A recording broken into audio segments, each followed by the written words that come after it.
Good morning, ladies and gentlemen. Welcome to the show. Listen, I'm glad to have you here. Now, when I make my programs, oftentimes I do it with one take. I get on cam and I do it with one take. And then I review it later. And there's been a number of programs that I've recorded that I've decided not to put them on the air. Probably over the past 4 years, there's been about maybe 20 or 30 programs. I just basically throw them in the scrap bin, after I review and edit them.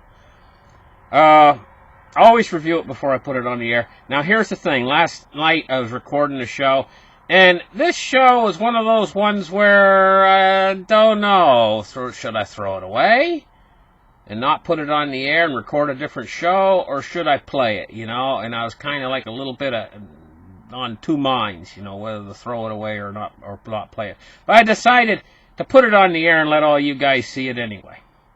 Even though it was one of those borderline ones where I thought about dumping it and making a new show, which I've done 20 or 30 times in the past.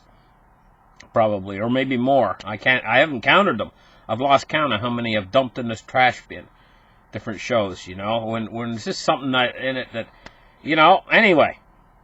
So I'm going to play this one for you, but before we enter into the show, I want to show you something unusual, novel, and unique. The people that live in India are ingenious. And I think that this film comes from India. They will use what they have to make something. And they've made a ride, a carnival ride. It's very interesting. I found it interesting because it's all run by human power. Basically, it's a giant Ferris wheel sort of a ride. It holds about maybe 25 or 30 people inside it. And it's run by human power. How they run it is they get 4 young guys, probably about 14 to 16-year-old guys, to climb up the side of the ride to the top where they counterbalance the weight. And then that starts the ride, and then they get those same 4 young guys to stop the ride. And I just thought it was very interesting. I thought I'd show it to you guys.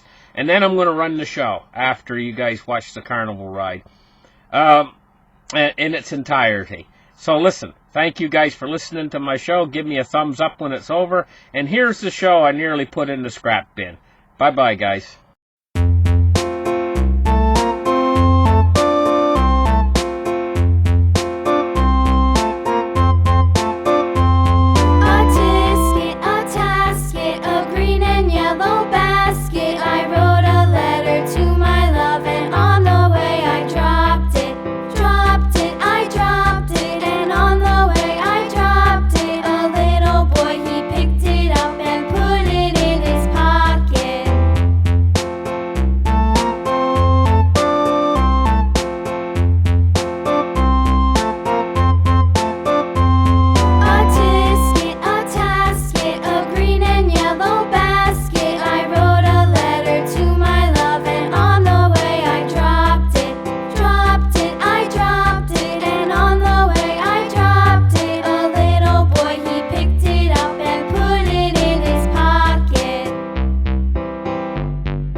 Good evening, ladies and gentlemen. Welcome to the show. Listen, I'm glad to have you guys here.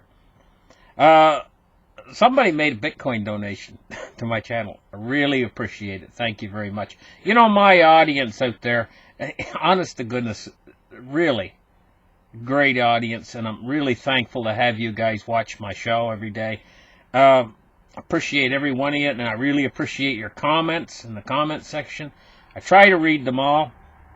But, you know, it's a lot of work putting all these shows together every day. And sometimes I don't get to answer your comments. I'm sorry for that. But thank you for watching my show. I really appreciate my audience. Now, I'm going to tell you what. They, meaning the powers that are in place, do not appreciate you. You people out there that are on Social Security, or are on a fixed income, or have saved hard, worked hard all your life, put away money for your retirement, they do not care about you. You know what's coming? They're going to eat your retirement away through the power of inflation. If you're on Social Security, they are going to make it so they're going to give you your Social Security check when this crisis hits, but your Social Security check's not going to be worth very much. It's not going to have a quarter of the buying power it has now because they are out to inflate. It's the next move of the central banks. I want you to listen carefully. I'm going to play a clip right now, and I want you guys to listen very carefully to what he's got to say. Now, they know. They know what's going to happen. They know that the inflation is coming. But let's play the clip right now. So here's the clip. Base. For all we know, velocity money will take off, and that will create the conditions for the next inflation cycle. So, in answer to your question, real return bonds, real estate, commodities, gold. But isn't that another financial crisis? They'll create winners and losers, but no, it won't be a financial crisis because the way it comes down to your initial question, Andrew, is how do we get out of this mess? We have to inflate our way out of it. The problem with QE is that it created a ton of excess reserves in the banking system, but that money never got recirculated. The problem is that even as the money supply initially went up with all these central bank incursions, the velocity of money kept on going down. Look where inflation is today. That's why these central banks are so fearful of deflation. Okay, it's because the real cost of debt and real debt ends up going up, and that creates the default experience. So really, inflation will cause some other problems, especially for those on fixed income, okay? We'll have to deal with it at that point. But the way you're going to forestall or prevent or lean against a debt default crisis is by creating the true inflation. And debt monetization will probably have much greater effects than QE did in that respect. Now, they know the inflation is coming. But here's the thing. Right now, there's deflationary pressures because we're going into a recession. Head first into a recession. And in these first few months leading into this recession, the stock market might start to fall off. Different commodities prices might start to actually fall, like oil prices. Copper price. Copper price is one of the indicators that I'm watching right now. That's because it's used extensively in construction. It's like a canary in a coal mine to tell me what's going on in the economy. Now, during this very short period, in the first part of the recession starting, when things are starting to fall off, before the central banks, and they're all going to have to work in a coordinated fashion, by the way, in order to make this happen. In these initial stages, of this recession, what you're going to see first off is capital, or money, liquidity, starting to move around really fast within the system, chasing, because they know it's coming, they're scared. It'll start chasing after first one thing and then another. Now, it's been coming into bonds right now. The next stage in this recession is they're going to head for the dollar. Now, I've been saying this for a long time. They're going to head into the dollar. Because the dollar kind of represents right now at this period in time, because cryptocurrencies is not there yet. The dollar kind of represents the biggest game in town, and amongst the fiat currencies, it's the best looking one. And so when they get scared, they are going to run into the dollar. And because the dollar is being paired against all of these other basically useless fiat currencies that aren't as good as the dollar. The dollar, I mean, it might not be. I mean, it's been eroded and everything else, and it's heading toward a hyperinflation. It's heading toward trouble, but it's not there yet. And we could actually see a resurgence in the dollar in the initial stages of this crisis. And what it's going to make it seem like, because commodity prices might start to level off, or actually start to fall a little bit during the first initial stages of the crisis, it might almost seem like these deflation guys, the guys that, I always pick on Harry Dent, but I shouldn't, because there's other guys, but his name comes to mind whenever I think about people who believe that we're heading into a big deflation where the dollar is going to go up in value and keep going up and up and up and endlessly in value. I don't see that happening. In fact, we're in an inflationary period coming as soon as this recession starts to gain momentum. So what's going to happen is, first they're going to try lowering interest rates to stop the recession, but it's not going to work. It's going to tear right through that like a hot knife through butter. It's going to tear right through that. And then the next stage, what's going to happen is the recession is going to gain steam, going to gain speed, and then we're going to see the central banks starting to react in a different fashion. After they've lowered interest rates and that didn't work, then they're going to have to do more. And what they're going to have to do is the helicopter money. The really injecting liquidity into the system in a more direct fashion so that it doesn't make it into the banking system only, so that it makes it out into the general economy and starts to speed up the velocity of money. They have no choice in this. They're being pushed into this. It's either that or massive defaults everywhere, banks going down, and the system starting to implode on itself, which can happen very quickly. That has to be stopped. They cannot allow that, because that, well, let's just put it this way. The world's central bank of central banks, the Federal Reserve, is actually there to support the banking system. And to allow deflation to just go just to let it go, and in its final conclusion, it would take down every bank in the United States. The banks would go down. This is the effect of deflation. The whole system would go down. Everything would just spiral into a deflationary funk. And basically, Harry Dent would be right. The dollar would continue to go up and up and up in value. And this is the exact same thing that happened back during the Great Depression after 1929, and the Great Depression started to set in. They experienced a period of deflation.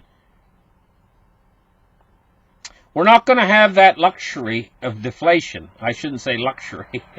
That would cure the world's financial system. If they let it go into deflation like that, what would happen is it would cleanse the system. And so maybe I should call it a luxury. It would cleanse the system, even though it would cause tremendous cataclysm of the financial system would basically melt down. But the end result is, when it sprung back from the ashes, it would be a clean, purified system again. It's kind of like flushing the toilet. Basically, what they're doing is there are people who come along and say, okay, we never need to flush the toilet again, guys. All we need to do is pour a little bit of water and a little bit of bleach into it, and we'll never flush the toilet again. They're going to get a stinking mess. That's what we got right now, a stinking mess, because the toilet hasn't been flushed. The debt hasn't been expunged from the system. Hasn't been flushed down the drain. They just keep adding to it, adding to it, adding to it. So we get this stinking pile of mess. That's what our system is right now. It's over-leveraged. So in the first initial stages, which is coming right up, we're going to experience weaker than normal inflation numbers. Inflation's going to start to actually drop off. We're going to start to head off the cliff into the recession. And recessions are extremely deflationary. Then they're going to have to turn it around. They can't afford even large or even moderate losses in the stock market at this point. they'd have everything start to just collapse in around itself. You got your corporate debt bubbles would start to burst. You know, you would have your real estate markets start to burst. All of these bubbles would start to burst. They've got to keep them inflated. So as they start to burst over the next few months going into this recession, they're going to have to prop it up with more funny money. So, but what makes it difficult to understand is this short period of deflationary pressure that's coming as the recession starts. This period probably only going to be a short period. It's not going to last very long. When it's over, we're going to go right into the inflation. Massive inflation. It's going to be runaway inflation. And so here's the thing. What are you supposed to do if you're on a fixed income out there? If you're like on Social Security, what are you supposed to do? Where are you supposed to put your money right now? You hear me talking and saying that the dollar's probably going to go up. And so you think to yourself, hey, you know what? That might be the best place for me to go right now, is into the dollar. Okay, that's what you think to yourself, right? And you think to yourself, well, maybe I'll buy gold and silver if the price is going to decrease on gold and silver during this little deflationary period. If we're going to go back from, say, where we are right now, around for silver of about $15.30. If we're going to go back down to like $13.80 or $14.25 or something like that, okay? You think to yourself, well, I'll just wait a little bit and then buy my silver or buy my gold, or I'll wait a little bit and then buy my Bitcoin. You think to yourself, you know, because you know that when the real inflation comes, these are going to take off. Here's a problem with this way of thinking, is you might get trapped in the dollars and not be able to get out in time. Because this thing could shift so fast, the dynamics and the pressure behind this system. This whole thing, this deflationary period, might only last a week, or it might not even last that long. Or it could possibly last several months. So, what are you to do? Well, I would say the smart money out there, it would be to get into. They're still not real expensive, these things, gold, silver, cryptocurrencies, as a hedge against this coming inflation. Because I don't think people realize just exactly how profound this inflation is going to be. It's going to be like nothing you've ever experienced before. It's going to be far more profound than what occurred back during the Volcker period. This is going to be far more profoundly serious inflation. And so if you're not protected or hedged against it, you basically stand to lose all of your nest egg. Have it eroded away. If you've saved up for retirement or whatever, you know. So what you need to do is you need a hedge. You need a hedge early, ahead of time.